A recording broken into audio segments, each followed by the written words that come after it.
자, 이번 시간에 재무제표 일반 사항 보겠습니다. 자, 앞서 말씀드렸듯이 당분간은 이 야불이, 소설 같은 야불이가 계속 나올 겁니다. 자, 좀 지겨우셔도 꾹 참고 진행을 해 주십시오. 부탁드립니다. 시험에 나와요. 어떤 게 나오는지는 짚어드린다고 했죠.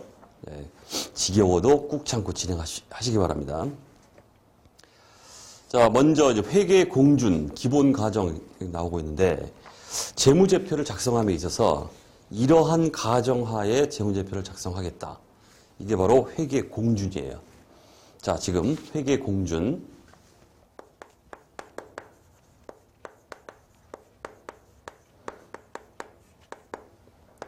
1. 기업 실체의 공준. 2. 계속기업의 공준. 3. 회계기간 공준.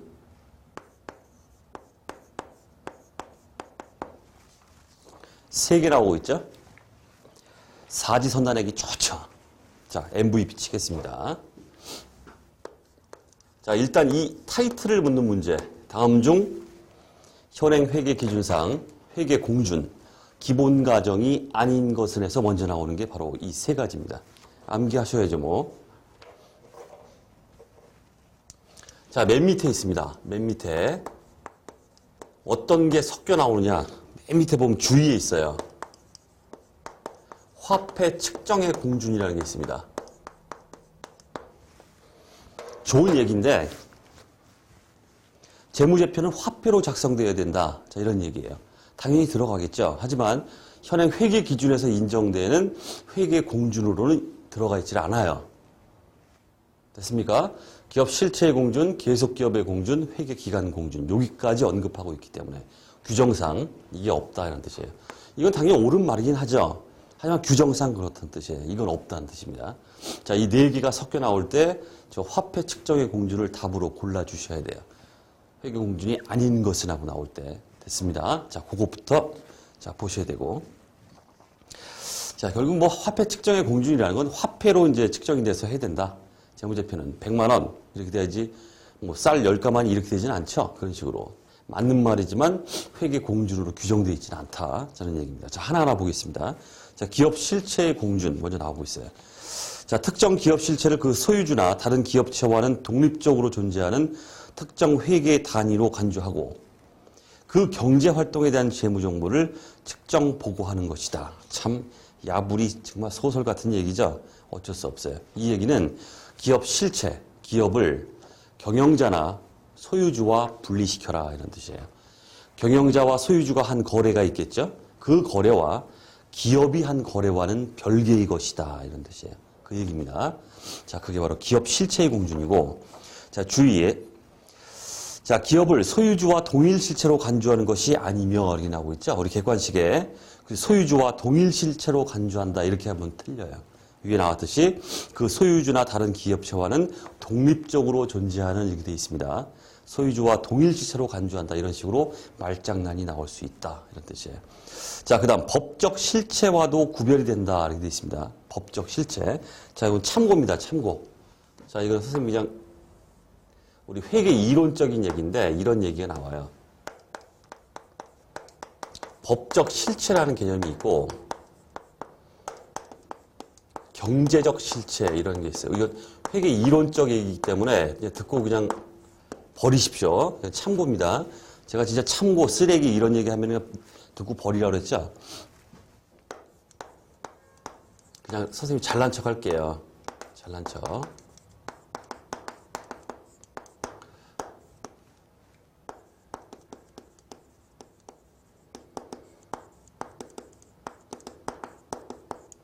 회계 이론적으로 이게 나와요. 회계학 이론적으로. 리걸 엔티티, 또 이코노믹 엔티티 이런 식으로 말하는데 이걸 법적 실체냐, 경제적 실체냐 이렇게 얘기해요. 우리 지금 여기서 얘기하는 기업 실체의 공준에서 기업 실체는 바로 법적인 실체를 얘기하는 게 아니라 경제적 실체에 대한 얘기를 한다 이런 뜻이에요. 가볍게 말씀드리면 앞서서도 뭐 언급이 있었지만 연결재무제표를 작성한다고 그랬죠. 지배회사라는 게 있어요. 그다음 밑에 계열사, 종속회사들이 이렇게 있습니다. 종속회사들. 오야붕이 있고 꼬봉이 막 있어요. 계열사들이. 연결재무제표는 뭐라고 그랬습니까? 이 전체를 싸잡아서 아울러서 실질적으로 하나기 때문에, 그죠? 하나기 때문에 연결해서 연결재무제표를 작성한다 이랬죠? 그 개념이에요. 그 개념이 바로 경제적 실체입니다. 여기서 말하는 기업 실체의 공증, 기업 실체는 소유주나 경영자와 분리돼서 동일하지 않고 이런 식으로 특정 회계 단위로 간주하고 이렇게 할 때 이때 말하는 기업 실체는 경제적 실체를 말합니다. 실질적인 하나의 실체, 그걸 말하는 거지 법적 실체, 오야붕 따로 꼬봉 다 각각 하나가 다 법적인 실체죠, 이게. 그런 각각의 모든 하나하나를 말하는 게 아닙니다. 자, 어쨌든 간에 법적 실체라는 어떤 개념과는 우리 회계학적으로 구별이 된다. 좀 참고로 보시면 됩니다. 자, 그 다음 계속기업의 공준 나오고 있습니다. 계속기업의 공준. 한마디로 회사는 우리가 재무제표를 작성할 때 이 기업이라고 하는 거는 어떻게 한다? 망하지 않고 계속 사업을 할 것이다라는 가정하에 재무제표를 작성한다는 뜻이에요. 내일 망할 거야. 이런 식의 가정은 하지 않는다는 뜻이에요. 망하지 않고 10년, 20년 계속 사업을 계속 영위할 것이다. 그런 가정하에 재무제표를 작성한다. 자, 이런 얘기입니다. 자, 예측 가능한 미래 기간에 걸쳐 영업활동을 계속하리라는 가정이다. 자, 주위에 보시면, 자, 그러다 보니까 이 계속기업과 관련해서 우리 수업용어로 등장하는 건 바로 개발비에 대한 얘기입니다.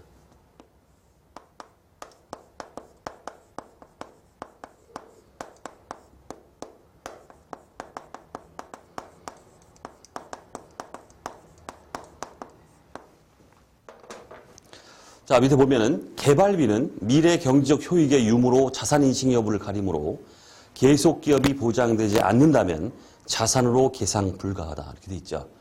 우리 시험 문제에서 개발비의 자산 계상 근거가 뭐냐 이렇게 물으면 계속기업의 공준이라고 답을 해줘야 돼요. 자, 요거 자주 나오기 때문에 MVP 칠게요. 개발비의 자산 계상 근거가 뭐냐 이렇게 물으면 뭐다? 계속기업의 공준이다. 왜 그럴까요? 자, 우리가 개발비, 연구, R&D 투자입니다. 연구 개발비가 막 투입되면은 그걸 비용 처리하고 끝나는 게 아니라 자산으로 잡아가지고 상각을 하게 됩니다. 왜 자산으로 잡을 때 자산 계상을 하는 요건들이 있어요. 그 대표적인 게 바로 미래 경제적 효익이 있어야 된다. 이런 말을 해요. 미래 경제적 효익이 있게 되면은 자산이다. 이런 얘기예요. 여기서 주목할 말은 뭐예요? 미래라는 말이 나오죠.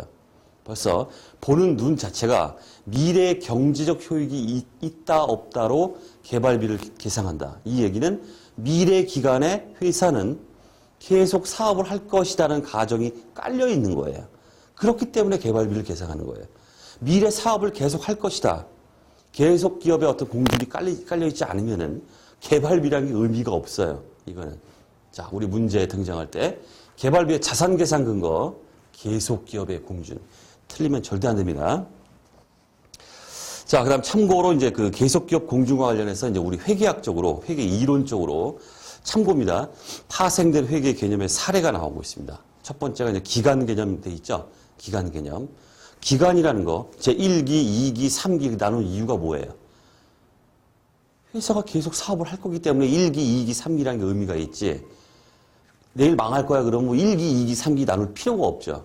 자, 그래서 기간 개념이라는 파생 개념이 나올 수밖에 없고, 그 다음에 역사적 원가주의. 취득했을 때 그 금액을 딱 잡아서 끝까지 가죠. 역사적 원가. 자, 이 의미가 뭘까요? 왜 파생 개념입니까? 만약에 내일 망할 예정이다. 청산 예정이다. 청산이라는 말을 씁니다. 내일 망할 거야. 청산 예정이다. 이렇게 하게 되면 청산 가치로 평가를 한다. 이런 뜻이에요. 우리 회계학에서는. 청산을 전제치 않고 있기 때문에 계속 기업의 파생 개념으로 보고 있다. 이렇게 보면 되고. 그 다음 유동성 배열 원칙. 우리 회계 원리에서 많이 여러분들 다 아시고 계실 겁니다. 자산을 이제 1년을 기준으로 해서 유동자산, 유동부채, 비유동자산 이런 식으로 유동, 비유동 1년 기준으로 나눴었죠. 유동성이 제일 큰 것부터 현금부터 쫙 나열합니다. 이 유동성 배열입니다. 만약에 내일 망할 예정이다. 청산 예정이다. 그러면 어떻게 되겠어요? 전부 유동이에요. 비유동이라는 게 있을 수가 없어요. 그렇기 때문에 우리 유동성 배열을 한다는 그 자체도 바로 계속 기업을 관련된 파생 회계 개념이다. 이렇게 보시면 되겠고. 그 다음 감가상각비. 자, 회계 원리 수준에서 이제 다 알고 계실 겁니다. 감가상각. 유형자산 취득하게 되면 건물을 취득했다. 하게 되면은 건물에 대해서 매년 감가상각비가 계속 잡혀나가죠. 이 감가상각비에 우리가 감가상각비를 계산할 때 주로 끼어 들어가는 개념이 뭐가 있었습니까? 바로 내용연수예요. 건물을 샀다? 20년 내용연수. 20년간 감가상각비를 인식해가요. 이게 돼 있죠? 바로 이 내용연수. 20년 하는 게 뭡니까? 벌써 딱 기저에 깔려 있는 게 계속 기업이 깔려 있다. 이런 얘기입니다. 그래야 의미가 있겠죠. 감가상각비가. 자, 이런 식으로 파생 개념이 나올 수밖에 없다. 이런 얘기고. 그 다음 살짝 야불이 이제 몇 개 좀 읽어보겠습니다. 자, 재무제표가 계속 기업의 기준하에 작성되지 않는 경우에는 그 사실과 함께 작성된 기준 및 그 기업을 계속 기업으로 보지 않는 이유를 공시하도록 돼 있다. 문구 정도 규정이 그렇기 때문에. 자, 그 다음에 불확실성에 대한 공시 얘기인데 계속 기업으로서의 존속 능력에 유의적 의문이 제기될 수 있는 중대한 의문이 제기될 수 있는 사건 상황과 관련된 중요한 불확실성을 알게 된 경우에 그 경영진은 그러한 불확실성도 역시 공시를 해줘라라고 좋은 얘기죠. 소설 같은 얘기가 규정되어 있습니다. 자, 이제 가볍게 읽어보시고. 자, 그 다음 세 번째, 회계 기간의 공준입니다. 그야말로 기간별 보고예요. 1기, 2기, 3기 이런 식으로 해서 기간을 딱딱 끊어서 이렇게 보고를 하겠다 이런 뜻이에요. 그냥 막무가내로 자 오늘부터 그냥 미래 그냥 막연한 언제까지 이렇게 해버리면 이게 보고를 할 수가 있습니까 이게? 정확하게 기간을 끊어줘야겠죠. 1기면 1기 1월 1일부터 12월 31일 그 다음 연도 1월 1일부터 12월 31일 이런 식으로 보고 기간입니다. 기간별 보고 회계 기간의 공준이라고 그래요. 딱딱 끊어서 보고를 해주겠다. 자, 기업 실체의 존속 기간을 일정 기간 단위로 인위적으로 분할하여 각 기간별로 재무 정보를 보고하는 것이다. 자, 예를 보시면 미지급 비용이나 선급 비용, 충당 부채 설정 등에 대한 나오고 있죠. 어쨌든 우리가 회계 원리 수준에서도 여러분들 본 것처럼 우리가 기말에 가면은 이러한 사항들에 대해서 기말에 수정 분계를 하게 돼 있죠. 왜 해요? 기말 수정 분계를 정확하게 해야만 그 기간별 보고가 정확해지는 거예요. 자, 이런 각종 지금 나오고 있는 사례에 있는 각종 기말 수정 분계를 하는 거. 이게 바로 기간별 보고를 위한 것이다. 자, 이런 얘기고. 자, 그다음. 자, 이번에 이제 거래 인식과 관련된 기초적인 얘기입니다. 제일 중요한 건 이제 발생주의 얘기죠. 발생주의. 거래는 결정적 사건이 발생된 시점에 인식해야 한다는 것이다. 이 발생주의와 관련해서 반대말이 뭡니까? 현금주의예요. 발생주의의 반대말 현금주의. 자, 그 사례를 이제 밑에 이제 나와 있는데 간단하게 보도록 하겠습니다.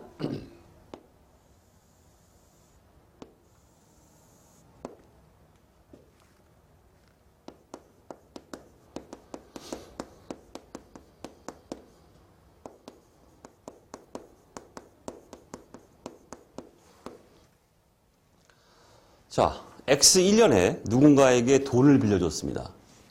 돈을 빌려줬는데 돈을 이놈이 안 주고 있어요. 돈을 빌려줬으면 이제 이자를 이제 받아야 되는데 이자를 안 주고 있습니다. 이자를 못 받았으니까 X 1년에 그냥 넘어가느냐? 그게 아니죠. 발생주의에서는 못 받았어도 기간분에 해당되는 거는 바로 인식하고 넘어간다 이런 뜻이에요. 자, X 1년에 못 받았어요. 자, 못 받았다 할지라도 이자 수익을 해당 분만큼을 인식을 해줘야 된다 이런 뜻이에요. 50, 이자 수익 50.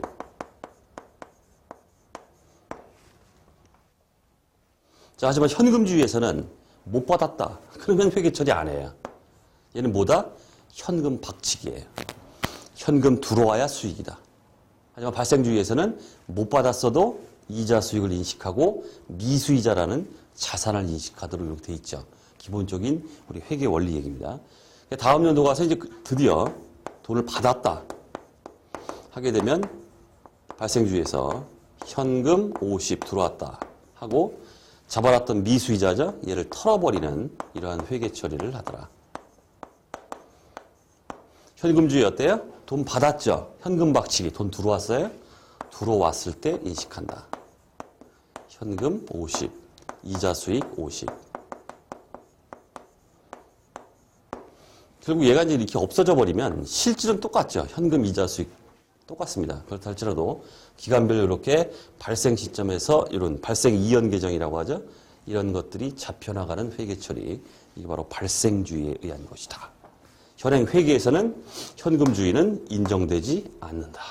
발생주의에 의한다. 자, 이런 얘기고. 자, 그럼 수익, 비용, 대응 원칙입니다. 수익이 있으면 그에 대응해서 비용이 인식되게 이렇게 되어 있습니다.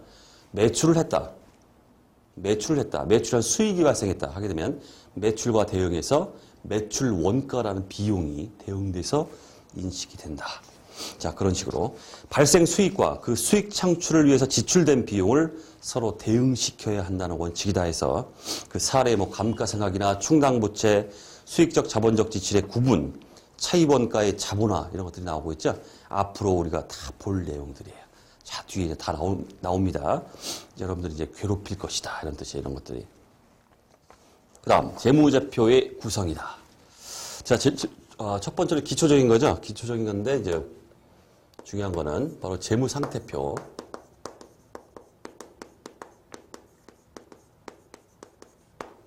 FP라고 쓴다고 그랬죠. 앞으로. 다음, 손익계산서. IS라고 쓴다고 했습니다. 자, 기초적인 얘기지만 재무상태표는 일정 시점에서 기업의 재무상태, 즉 자산부채 자본입니다. 재무상태를 나타내주는 정태적 보고서다. 정태적이라는 건 어떤 시점, 머물러 있는 어떤 시점입니다. 그렇기 때문에 일정 시점이라는 말이 나오게 됐어요. 우리가 뭐 회계 이론적으로 뭐 스탑 개념이라 이렇게 말하는데, 그다음 손익계산서 일정 기간 동안 시점이 아니죠. 경영 성과, 수익, 비용, 순이익 뭐 이런 것들이에요. 경영 성과를 보여주는 먹는 동태가 아니라 움직이는 동태입니다. 동태적 보고서다. 그래서 이거 회계 이론적으로는 플로우 개념이다. 그래요. 플로우. 유량 개념이다. 저량 개념, 유량 개념 이렇게 말합니다. 동태적.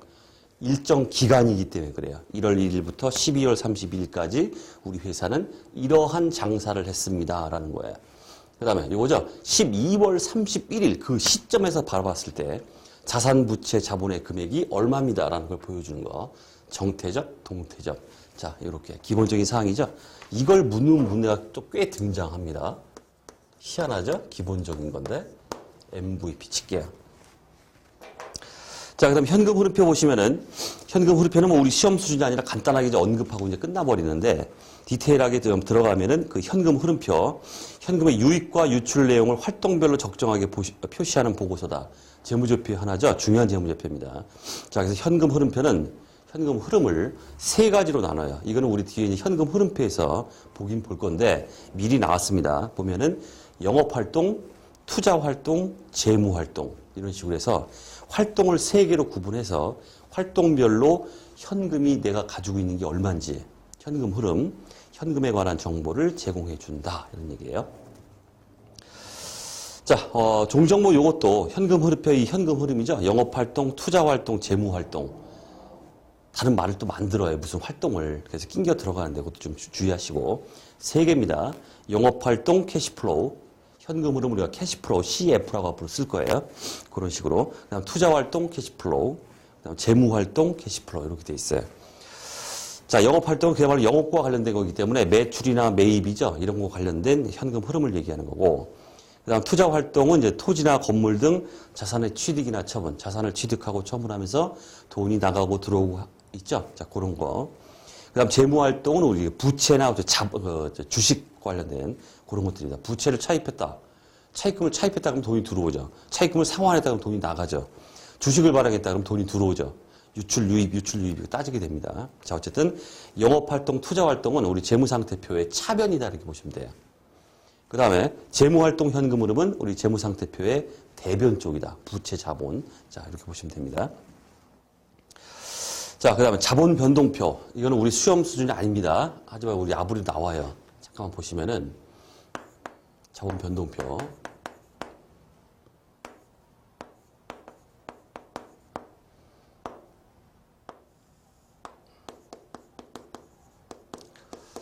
이 자본의 변동과 관련된 내용인데 자본은 뭐 뒤에서 다 볼 거고. 자, 자본금, 자본잉여금, 자본조정, 기타 포괄손익 누계액, 이익잉여금 이런 식으로 해서 자본의 구성 항목들이죠. 이런 것들에 대해서 변동에 대한 포괄적인 정보를 제공하는 보고서다 이렇게 되어 있습니다. 자, 기초에 이제 예를 들어서 자본이 뭐 100이다 하면은 어떤 변화를 보입니다. 자본금이 어떤 식으로 늘어났다 줄었다 늘어났다 줄었다 하겠죠. 변동이 생기겠죠. 그걸 여기다 적어요. 최종적으로 기말에 자본이 120이다. 이런 식으로 해준다. 이게 자본 변동표예요.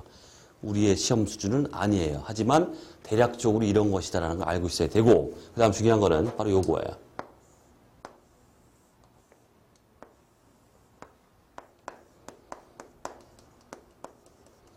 자, 우리 시험 문제에서 자본 변동표는 자본의 기초 금액과 기말 금액을 표시하는 것이다. 이렇게 하면 틀려요. 왜? 기초 금액과 기말만 표시하는 게 아니라 가장 중요한 건 뭡니까? 그 변동 내역을 여기다 써주게 돼 있다. 이런 뜻이에요. 100에서 출발해서 어떤 식의 증감이 있었고 최종적으로 기말이 120이다. 이걸 보여주는 거기 때문에 변동 내역이 반드시 들어가야 됩니다. 기초 기말만 보여주는 것이다. 이렇게 하면 틀려요. 말장난. 자, 주의하셔야 되고.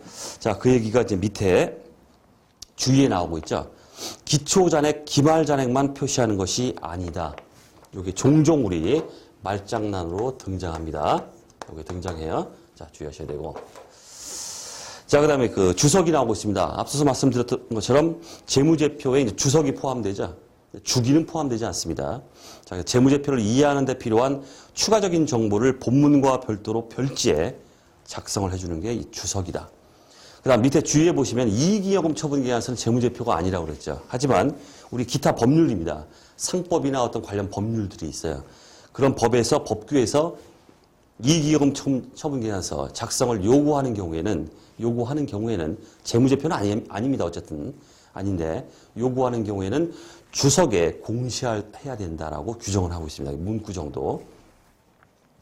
자, 주의해. 이익잉여금 처분계약서는 재무제표에 포함되지 않으나 상법 등 관련 법규에서 이익잉여금 처분계약서의 작성을 요구하는 경우 주석으로 공시한다. 뜻이에요. 어쨌든 재무제표는 아닙니다. 자, 보시고. 그 다음 재무제표의 한계.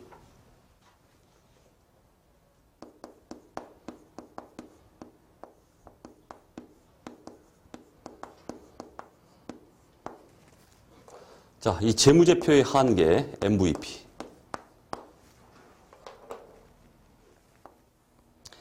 자, 타이틀만이라도 기억하세요. 자, 이러한 재무상태표, 손익계산서, 현금흐름표, 자본 변동표, 주석 뭐 이런 것들이 있는데 이런 재무제표가 어떠한 문제점을 가지고 있다. 이렇게 보시면 돼요. 문제점. 한계라는 건 문제점이죠. 자, 첫 번째.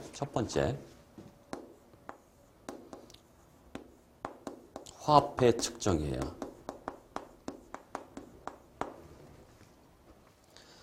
화폐 측정 정보, 즉 우리가 양적 정보라고 합니다. 양적 정보. 계량적 정보, 그래. 수치화된 정보. 요것만 제공한다 이런 뜻이에요. 그러다 보니까 질적 정보를 제공하지 못한다.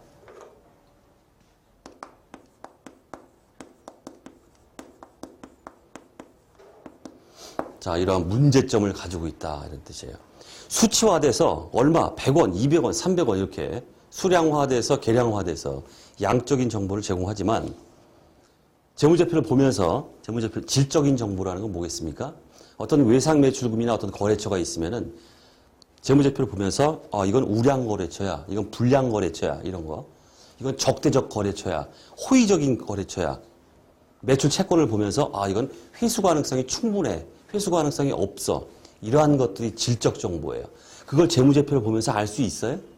모르죠, 당연히. 화폐로만 돼 있는데 숫자로만 10억, 100억 이렇게 돼 있지 그런 정보는 제공하지 못한다 이런 뜻이 당연한 얘기입니다. 당연한 얘기예요. 그다음 두 번째.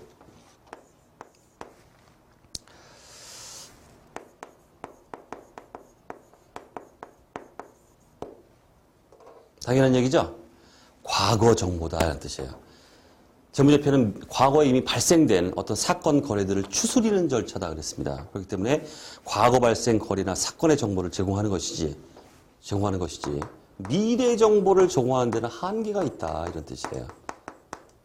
예측은 할 수 있어도 정보 자체를 제공해 주지는 않는다는 뜻이에요. 수치화돼서 표현되어 있는 재무제표의 그 모든 사항들은 이미 과거에 일어난 거래나 사건들을 추스린 거예요. 자, 그렇게 보시면 되고, 그다음 세 번째.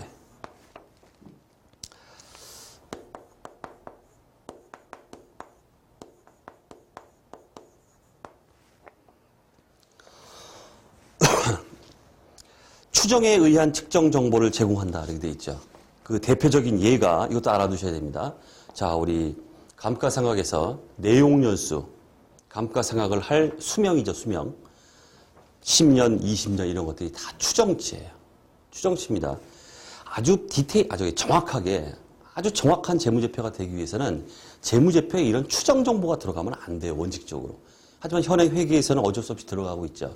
대표적인 바로 내용연수고, 우리 대손상각에서 보겠지만은 대손 추정률, 이것도 추정합니다.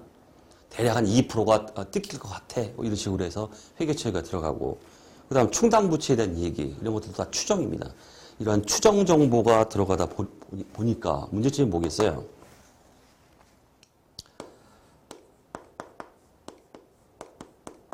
추정이 잘못되면 어떻게 되겠어요? 오류가 날 수 있겠죠? 오류가 날 수 있는 그런 문제점을 또 가지고 있다. 이런 얘기고. 그 다음 네 번째.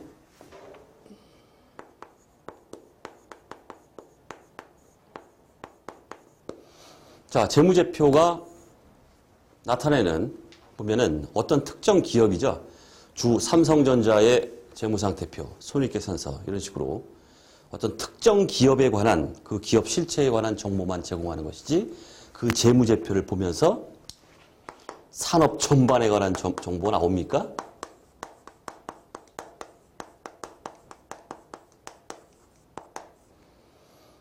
재무제표를 보면서 산업 전반적으로 이런 것이야라는 어떤 정보를 제공하지는 않죠. 삼성전자, 무슨 대한항공 있으면은 그 특정 기업 실체에 대한 재무 상태, 경영 성과 이런 것들만 보여준다.